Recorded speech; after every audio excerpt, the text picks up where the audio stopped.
Bonjour, mon nom est Mariette Luesso. Aujourd'hui encore, on se retrouve ici dans nos studios. Ça faisait quand même quelques temps je ne peux pas dire qu'on était en vacances, mais on s'est donné des vacances comme ça pour essayer d'aménager ces places parce que c'est tout nouveau ici. Et le plaisir qu'on a, on est en automne, même s'il fait encore froid, on est content qu'on continue à recevoir nos frères et sœurs qui ont des talents. Aujourd'hui, j'ai vraiment le privilège de vous présenter un jeune homme qui a beaucoup de talents d'écriture.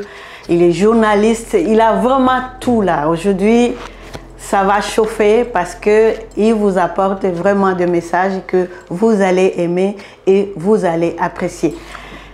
Sans plus tarder, je vous présente Monsieur Dramane K. Denkes. Est-ce que j'ai bien prononcé? Oui, c'est parfait. Bonjour à toi, bonjour à tous nos téléspectateurs qui nous suivent sur Baraza TV. Et puis c'est un plaisir pour moi d'être là. Parfait. Dramane, il est coordonnateur général de l'Académie des Baobas. Okay. Tantôt, je lui ai posé la question de savoir pourquoi il a choisi Baobas, parce que je viens d'Afrique, moi aussi, et je sais que c'est un arbre qui a beaucoup de vertus. Et la réponse qu'il m'a donnée, je pense qu'il va vous donner la même réponse aussi, comme quoi ça valait la peine de prendre quelque chose qui nous représente, qui représente l'Afrique, qui représente toutes les vertus de l'Afrique. Alors, je vous reviens encore une fois, je repose la même question. Et c'était quoi ton inspiration pour choisir les Baobas comme nom? L'Académie des Baobabs, on a voulu rajouter la littérature, la science, rattacher ça aux valeurs africaines. Parfait. Et puis on cherchait un nom fédérateur, un nom comme ça qui pouvait réunir tous les enfants de l'Afrique. Okay. On a beaucoup cherché, on a pensé à Kilimanjaro, on s'est dit qu'au moins c'est le plus haut sommet de l'Afrique. On a pensé un peu au fleuve, on a pensé au Fouta, on a pensé à tout ce qui représentait l'Afrique. Et puis on a trouvé que Baobab c'était le trait commun, quoi. C'est ce qu'on avait vraiment en commun. Parfait. Toute la littérature africaine vous parle du Baobab, que ce soit de Madagascar à Kinshasa, de la Mauritanie en Côte d'Ivoire. Donc partout dans la littérature africaine, le Baobab est représenté. Il est représenté comme un arbre sacré, un arbre de vénéré, un arbre de paix, de réconciliation. Et puis voilà, c'est sous cet arbre-là qu'on se réunit tous quand il y a des querelles, des palabres pour régler des litiges. Donc pour nous, vraiment, il n'y avait pas mieux que le Baobab pour nous porter vers notre Exactement, ça ne donne pas juste l'ombre quand les gens se parlent, mais les gens vont aussi être inspirés de toutes ces vertus. Aujourd'hui, vous êtes là pour parler du prix littéraire d'Afrique de la diaspora. Ça se passe ici à Montréal. Nous, les Montréalais et les Montréalaises, nous sommes vraiment privilégiés de savoir que ça va se passer ici. Ça va être au Salon du Livre qui se passe le samedi prochain, le 22 novembre. Et ça commence à 18h30 au Palais des Congrès de Montréal. Donc, hâtez-vous, les places sont limitées. On m'a remis cette carte. Tout ce monde-là, c'est des finalistes. On va vous laisser ça en bas des vidéos, comme ça vous allez voir qui a été finaliste. Peut-être vous avez déjà lu un ouvrage de certains d'entre eux. Alors, je reviens encore ici à notre frère Dramane. Parlez-nous maintenant de qu'est-ce que vous faites. Je sais que vous êtes journaliste, vous êtes écrivain. Le journalisme, vous le faites vraiment à votre propre compte. Est-ce que vous pouvez nous raconter un peu, nous parler un peu de ce que vous faites? Bon, je suis tombé dans le journalisme depuis, on va dire depuis 2002. Voilà, au Mali avec la Radio Liberté, ensuite en Côte d'Ivoire avec la presse écrite, le magazine Top Visage, et puis ça continue avec Burkina Faso avec un média aussi qui s'appelle Communication Sud, l'Écho du Sud, donc c'est la presse écrite et puis la presse en ligne également. À Montréal ici j'ai collaboré avec pas mal de médias, La Grande Époque, un magazine d'obédience asiatique. J'ai collaboré également avec Tuki Montréal, qui est dans le culturel. Et puis, je fais partie des pionniers de la télévision Made in Africa ici au Canada avec Afrique Canada TV. Donc j'ai lancé avec des amis, Mamadou Lord Bamba et William Mouyuko. Donc voilà, on a tourné un peu dans le milieu et puis on continue toujours à écrire. Et puis récemment, j'ai collaboré avec le magazine qui s'appelle le Métropolitain. C'est le plus grand journal francophone du côté de Toronto. Exactement. Voilà, donc je suis un journaliste indépendant et puis je prends un malin plaisir à écrire véritablement sur ce qui me passionne. Et puis voilà, donc de fil en aiguille, le journalisme, l'écriture, pour moi, c'est la même chose. Parfait, merci beaucoup. J'aimerais savoir, avec le monde d'aujourd'hui, de l'électronique, comment est-ce que vous arrivez à vous débrouiller, à écrire et à se faire lire? Parce que tout le monde est là maintenant avec son portable, l'Internet et quoi. Est-ce qu'il y a encore des gens qui sont passionnés à lire ce que vous écrivez? Ben écoute, je reviens du salon afro-canadien du livre à Ottawa. Donc en début du mois, j'étais là-bas avec 90 autres auteurs originaires d'Afrique et de la diaspora. Donc il y avait plusieurs auteurs. On est resté pendant 3-4 jours là-bas. On était invité par Mosaïque Interculturelle pour partager le livre africain, le livre tout court avec nos lecteurs d'ici. Et puis, force est de constater que les gens lisent toujours et qu'il y a un bon public qui continue à lire. Et puis, il y a une bonne relève parce qu'il y a les parents qui continuent à guider les enfants. Parce qu'un enfant, quand tu l'apprends à lire, c'est comme une colle, ça reste, il n'abandonne pas. Donc, c'est au très bas âge qu'il faut continuer à donner un livre à un enfant. Quand il pleure, lui donner le livre comme cadeau, lui demander d'aller lire. À chaque fois que vous faites ça, l'enfant devient accro au livre et puis il n'abandonne plus, quoi. Voilà. C'est comme ça que nous sommes tombés dans la lecture, dans le livre. C'est vrai que moi, de nos jours, je écris plus que je ne lis. Mais à la base, j'étais d'abord un bon lecteur avant de devenir un écrivain. Exactement. Voilà, tu ne peux pas te mettre à écrire sans avoir l'amour de la lecture. Exactement. Donc c'est comme ça que nous, on est tombés dans l'écriture.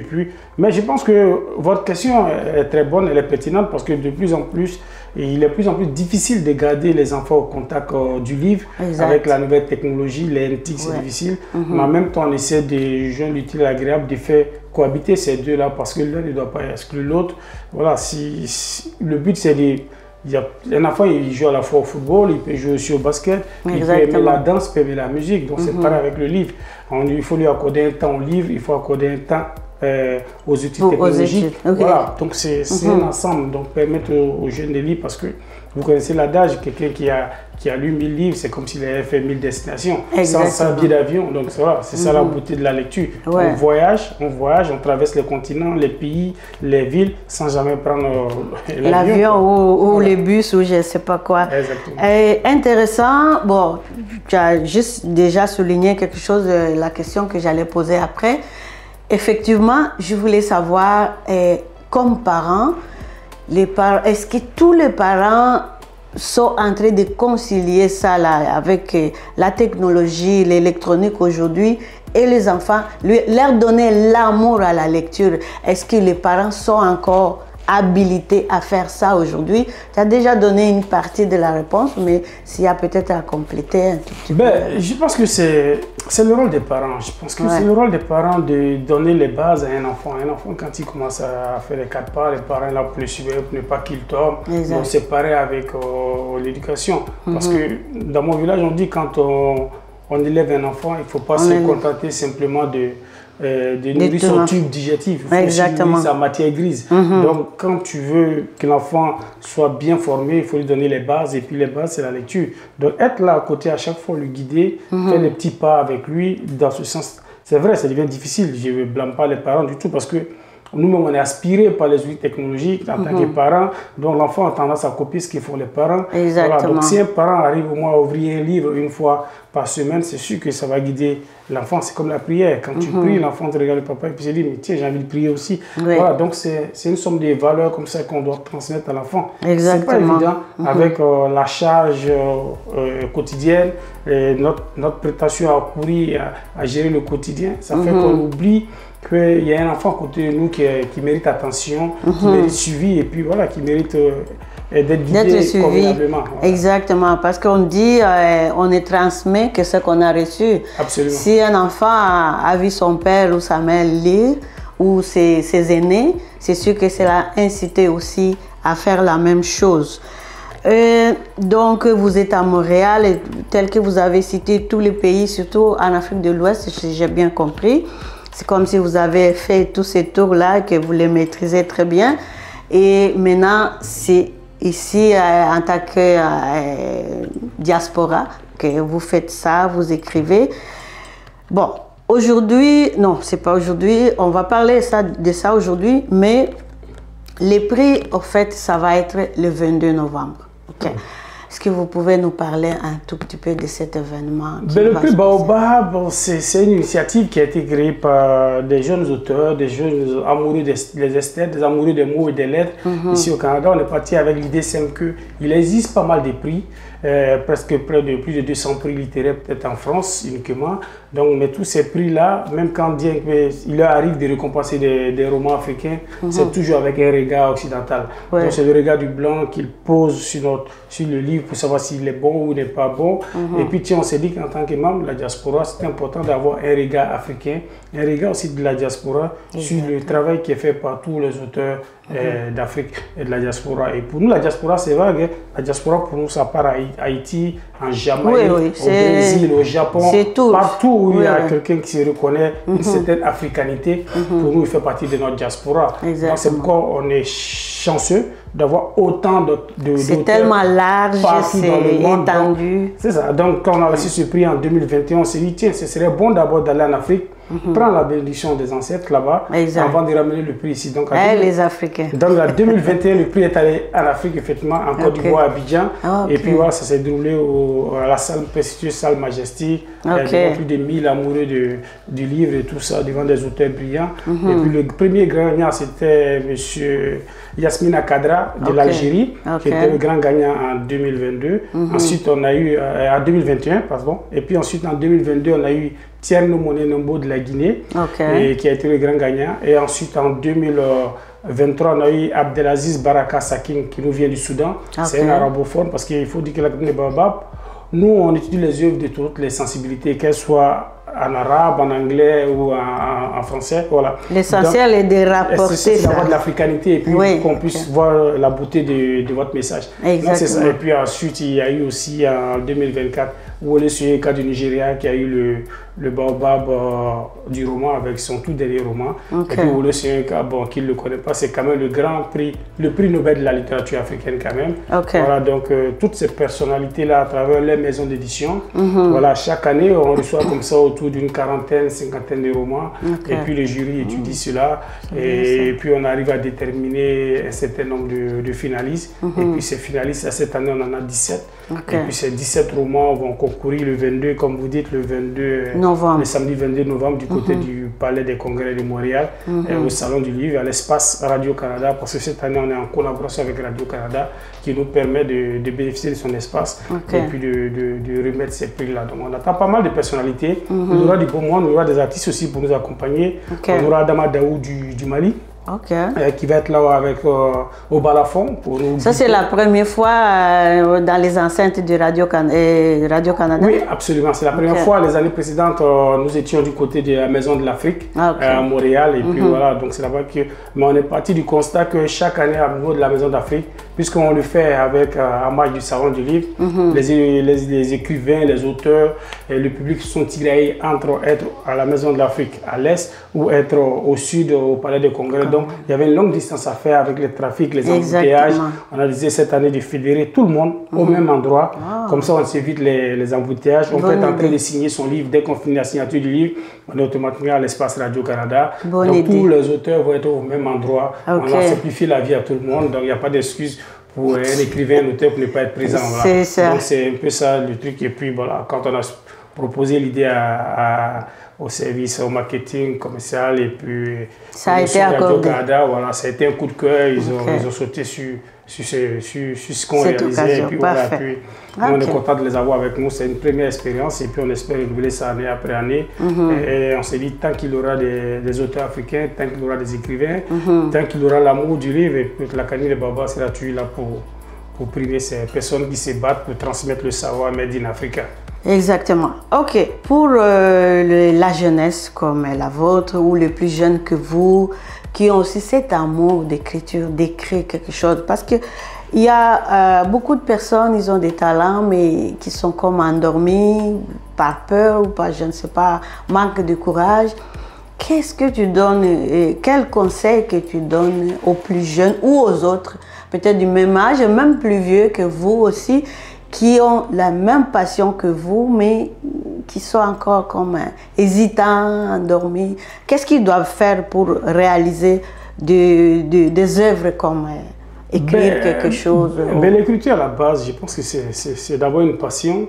Alors là, c'est pas tout le monde qui aime écrire, hein. Il faut avoir l'envie d'écrire, parce qu'il y a une forme de paresse qui prend quand on veut écrire. Exact. Voilà, donc c'est une question d'abord de passion. Quand on est passionné par les histoires, les écritures, on a envie de les raconter. Et puis moi, quelqu'un m'a dit comme ça au hasard que le premier rôle d'un témoin dans la vie, c'est de témoigner. Exactement. Voilà, donc quand on a été témoin de quelque chose et qu'on a un message à véhiculer, il faut tout simplement commencer, quoi. C'est comme la dernière fois, comme je disais au salon de livre, et puis quelqu'un me posait la question, y a-t-il une technique particulière? Il dit non, l'essentiel c'est d'écrire.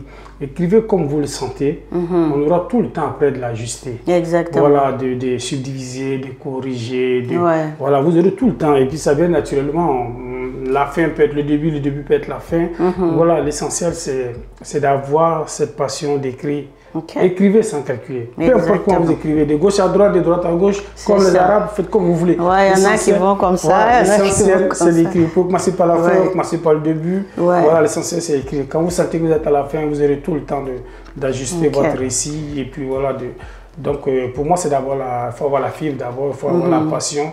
Et si vous avez la passion, allez-y, foncez. Il y a rien. J'y allais souvent aussi dans les années passées, souvent au salon du livre. Mais comme je dis, c'est la paresse, les obligations, les horaires. Ok, pour cet événement, c'est 5 $ si j'ai compris. Est-ce que vous pouvez... Ah non, 5e édition, ça c'est gratuit? Oui, habituellement... L'entrée est gratuite à la Maison de l'Afrique, l'entrée est gratuite. Voilà. Vous êtes au salon du livre, je pense que pour le salon du livre, les gens ont déjà leur passe. Oui. Donc dès qu'ils rentrent au salon du livre, l'accès à l'espace Radio-Canada c'est gratuit, quoi. Donc tout le monde peut venir et puis savourer le livre. Nous, on essaie de démocratiser au maximum le livre et puis le livre Made in Africa, parce que pour nous, ça n'a pas de prix ce qu'on fait et ce qu'on a envie de faire. Donc on invite tout le monde en tout cas à venir, voilà, nous soutenir, nous encourager, saluer aussi ces personnes-là qui prennent de leur temps pour pouvoir écrire ces œuvres-là. Et puis voilà, acheter un livre, faire connaître un auteur, acheter son livre, et comprendre le message qu'il y a derrière. Et puis voilà, c'est la seule chose. C'est surtout aussi ça, comprendre les messages. Parce que la personne ne peut pas lire juste pour lire. Et aujourd'hui, j'ai appris un nouveau mot, ere, qui signifie le bonheur en bambara. Je sais que... Alors, ça, c'est les livres de notre frère Draman. Est-ce que tu peux parler un tout petit peu de ça pour... Comment les gens peuvent s'en procurer et ça parle de quoi? Oui, ça tombe bien. Je serai en dédicace au Salon du Livre exactement le mercredi prochain. Et le jeudi prochain, je serai en dédicace du côté du Salon du Livre. Ça va être à partir de 15h. De 15h à 19h, je serai au Salon du Livre pour la signature de ce roman-là. Et puis je serai aussi présent avec l'autre roman, l'autre recueil de poèmes qui s'appelle Pastis et Vertige amoureux. Donc les gens pourraient venir. RS, je ne sais pas comment on vous dit, RS c'est carrément une histoire, je ne sais même pas d'où elle m'est venue. C'est une histoire qui est un peu folle, c'est toute une fiction. Voilà, bon, c'est l'histoire, RS signifie le bonheur en bambara. C'est l'histoire d'un enfant qui naît dans un village qui s'appelle Séguédougou. C'est un village imaginaire de la Côte d'Ivoire. Séguédougou, si vous voulez, en bambara, ça veut dire le village de la fatigue.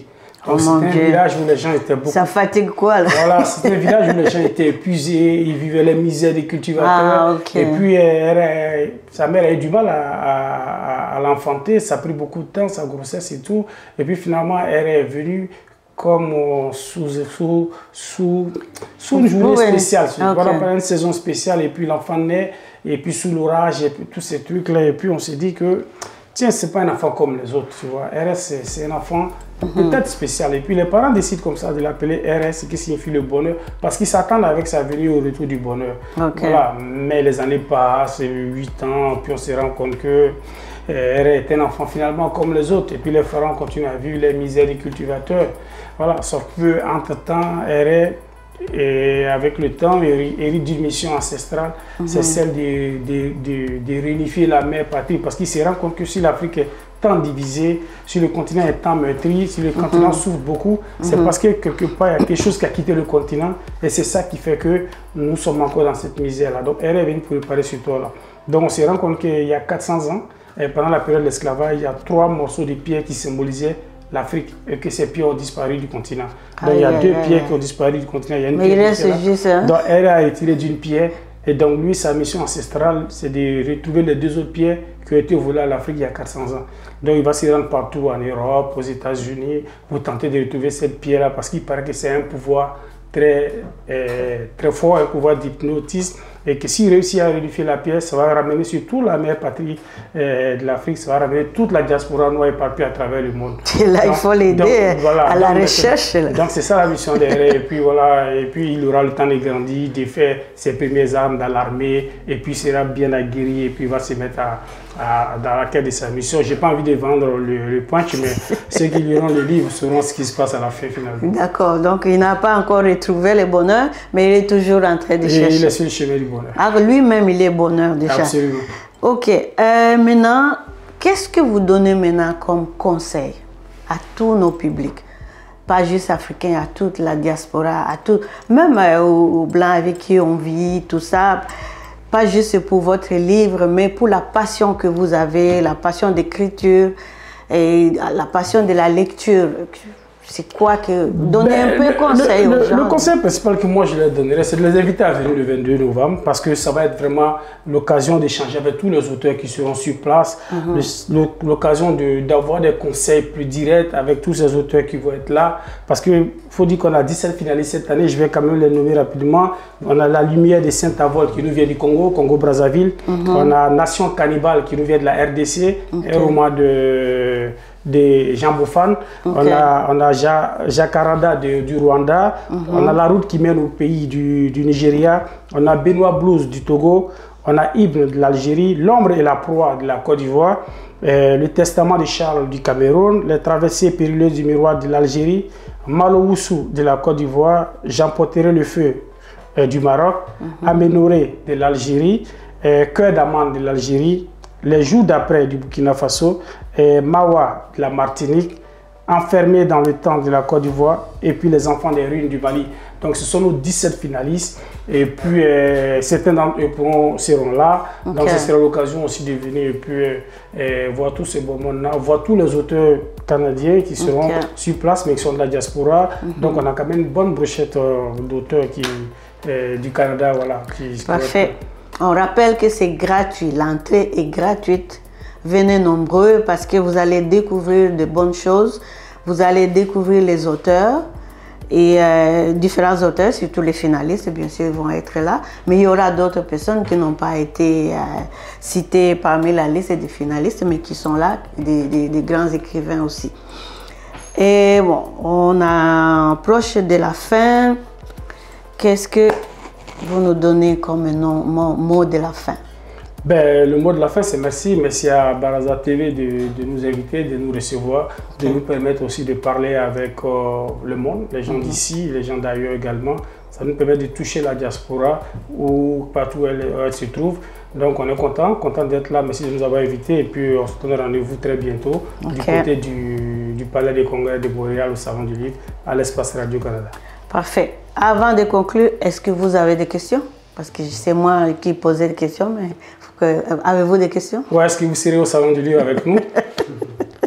Écoutez, le mot de la fin, ma question c'est, est-ce que vous serez avec nous le 22? Bien sûr, on va être là. L'équipe est déjà dynamique. Le fait qu'on a accepté de vous recevoir en studio, ça veut dire que ça nous tient à cœur aussi. Nous sommes touchés. Merci infiniment. Oui, merci. Et on va vous chercher. Peut-être là, ça sera difficile de vous retrouver. Vous serez peut-être... je serai visible, ne vous en faites pas. D'accord. Alors, moi, je dirais que bon, on est à la fin de notre entrevue. Et... j'aimerais vous dire que c'est la première fois, mais peut-être je souhaite que ça ne soit pas la dernière fois parce que vous n'êtes pas à votre premier ouvrage Et je suppose que vous n'êtes pas au dernier non plus. Ah non, ça c'est sûr. Donc, si prochainement, vous avez encore la possibilité de venir nous voir. Ok, merci. Nous sommes à la fin de notre entrevue. Moi, personnellement, j'ai dit merci d'avoir de faire votre connaissance. Et au nom de Baraza Media, nous sommes vraiment ravis de vous recevoir et nous espérons que vous reviendrez un jour. Encore une fois. Et pourquoi pas amener, ça c'est bon, le studio de Baraza Media, mais c'est pour nous les diasporas. Au moins on peut venir ici, on peut s'exprimer, on peut parler de nos talents. Parce que moi, à l'origine, j'anime l'émission de femmes. Et on a beaucoup du mal à ramener les femmes devant la caméra. La prochaine fois, je viendrai avec ma femme. D'accord. Ça sera vraiment gentil, comme ça là, elle pourra parler de ses talents, de son parcours. Absolument. En fait, c'est ça l'objectif. C'est pour inciter, pas juste les femmes, mais c'est tout le monde de la diaspora. Mais moi, je m'occupe plus des femmes et mes collègues s'occupent d'autres personnes, des talents comme vous, des entrepreneurs, tout ça là. On les fait ici, en anglais ou en français. On parle aussi de nos langues africaines. Moi, je viens du Congo comme Thomas, donc des fois, je le fais en Swahili ou en Lingala. Alors, moi, je dis merci. Je vous rappelle, c'est Mariette Lueso et à la prochaine. À la prochaine.